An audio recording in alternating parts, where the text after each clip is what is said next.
আচ্ছা, Indian classical মিউজিকে কটা অক্টেভ থাকে? অক্টেভ বা সপ্তক, তাই তো? একটা অক্টেভের একটা তিনটে থাকে, কি কি? লোয়ার বা মন্ত্র, যার যে জানো না লিখে নাও, মন্ত্র, সপ্তক, ঠিক আছে? মিডল অক্টেভ বা মধ্য সপ্তক, আর 3 নাম্বার হচ্ছে কি? হায়ার বা তার সপ্তক। বাংলাতে বলা হয় তার সপ্তক। কি কি? লোয়ার অক্টেভ, মিডিল অক্টেভ, আপার অক্টেভ।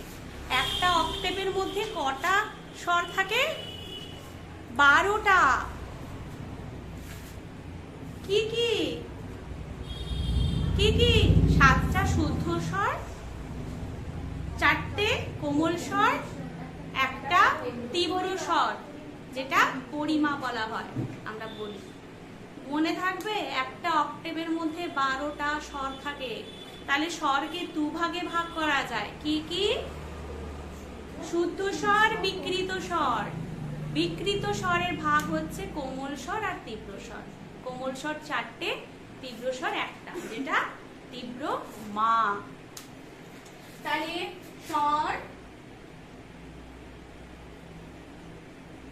কে দুভাগে ভাগ করা যায়। একটা হচ্ছে, বলো, শুদ্ধ স্বর, আর একটা বিকৃত। বিকৃত স্বর কয়টা? 5টা। বিকৃত স্বর 5টা, শুদ্ধ স্বর 7টা, সারেগামা পাধানি। শুদ্ধ স্বর 7টা, সারেগামা পাধানি।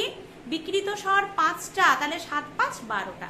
বিকৃত স্বর 5টার মধ্যে কোমল স্বর রে, গা, ধা, নি, আর একটা পরিমা বা তীব্র মা, তাহলে 7 5 12। মনে থাকবে, ইন্ডিয়ান ক্লাসিক্যাল মিউজিকে টোটাল 12টা স্বর আছে। আবার 2 প্রকারের স্বরও আছে। কি কি? সচল স্বর, অচল স্বর। কি কি? সচল স্বর, অচল স্বর। অচল স্বর কোনগুলো?